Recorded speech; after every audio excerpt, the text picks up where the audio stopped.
Hello everyone, welcome back to our channel. ఈరోజైతే నేను మొక్కజొన్నతో గారెలు రెడీ చేశాను. నేను ఏ విధంగా రెడీ చేశానో మీకు ఈ వీడియోలో చూపిస్తాను, చూసేయండి. ముందుగా మనం ఇలా అయితే మొక్కజొన్న నుంచి అయితే గింజలను అయితే తీసుకుందాం. కొంచెం టైం ఎక్కువ పట్టినా కూడా కాస్త ఓపికతోనైతే గిల్లుకుంటే మనం ఎంతో హెల్తీ ఫుడ్ అయితే తీసుకోవచ్చు.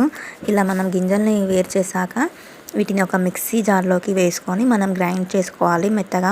మనము శనగపిండితో గారెలు ఏ విధంగా ప్రిపేర్ చేసుకుంటామో శనగపప్పు నానబెట్టి ఆ విధంగానే దీనికి నానబెట్టకుండా ఈ విధంగా అయితే మనం మిక్సీ పట్టుకోవాలి. కొంచెము వాటర్ కంటెంట్ ఉంటుంది కాబట్టి వాటర్ పడతాయి అనుకుంటే మాత్రం కొంచెం చూసి యాడ్ చేసుకొని ఈ విధంగా అయితే గ్రైండ్ చేసుకోవాలి పిండిని. చూడండి, మరీ మెత్తగా కాకుండా మరీ పలుకులు లేకుండా మీడియం లాగా ఉండేటట్టు అయితే మనం ఈ విధంగా గ్రైండ్ చేసుకోవాలి. చేసుకున్న తర్వాత మనము అదే మిక్సీ జార్లో పచ్చిమిర్చిని అయితే సరిపడా కారం కోసం అయితే పచ్చిమిర్చిని వేస్తున్నాను నేను. ఈ పచ్చిమిర్చిలో కాస్త ఉప్పు వేసి గ్రైండ్ చేసుకోవాలి. ఎండు కారం కూడా వేసుకోవచ్చు, కానీ గారెల్లో మనం పచ్చికారం వేస్తేనే చాలా టేస్టీగా ఉంటాయి. తర్వాత కొత్తిమీర, పుదీనా ఆకులను అయితే వేసుకుందాము. ఆ తర్వాత కొంచెం టేస్ట్కి సరిపడా సాల్ట్ వేస్తున్నాను. ఇంకా తర్వాత కొంచెం ధనియాల పొడి కూడా యాడ్ చేశాను. ఇవన్నీ బాగా మనము కలుపుకొని ఒక 5 మినిట్స్ అయితే పక్కన పెట్టుకోవాలి. ఆ లోపు నేను ఆయిల్ అయితే హీట్ చేశాను. చూడండి, ఆయిల్ బాగా హీట్ అయిపోయింది.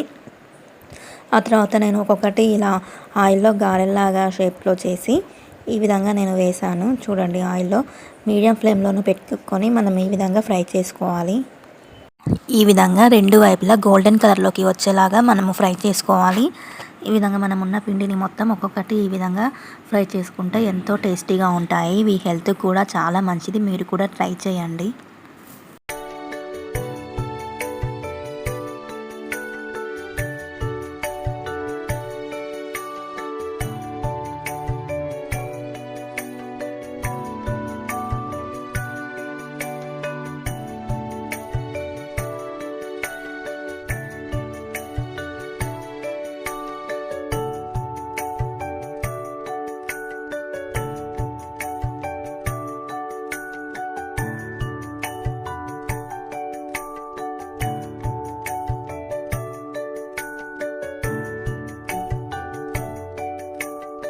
చూసారు కదా, నేను ఇలా గారెలను అయితే అన్నీ ప్రిపేర్ చేసి ఒక గిన్నెలో వేసుకున్నాను.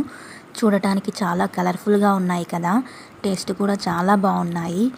మీరు కూడా ఈ రెసిపీని ట్రై చేయండి. లోపల చాలా స్మూత్గా ఉడికిపోయింది, పైనుంచి క్రిస్పీగా, లోపల స్మూత్గా, చాలా టేస్టీగా ఉన్నాయి. ఇవి చల్లారినాక కూడా చాలా టేస్ట్గా ఉంటాయి. చూడండి, స్వీట్ కార్న్ని ఎప్పుడూ ఒకేలా తినకుండా ఒక్కొక్కసారి ఒక్కో ఐటెంని ప్రిపేర్ చేసుకోండి. ఈ హెల్త్ కూడా చాలా మంచిది కాబట్టి ఈ విధంగా తినొచ్చు. మీకు నా వీడియో నచ్చిందని అనుకుంటున్నాను. నచ్చితే please do like, share and subscribe.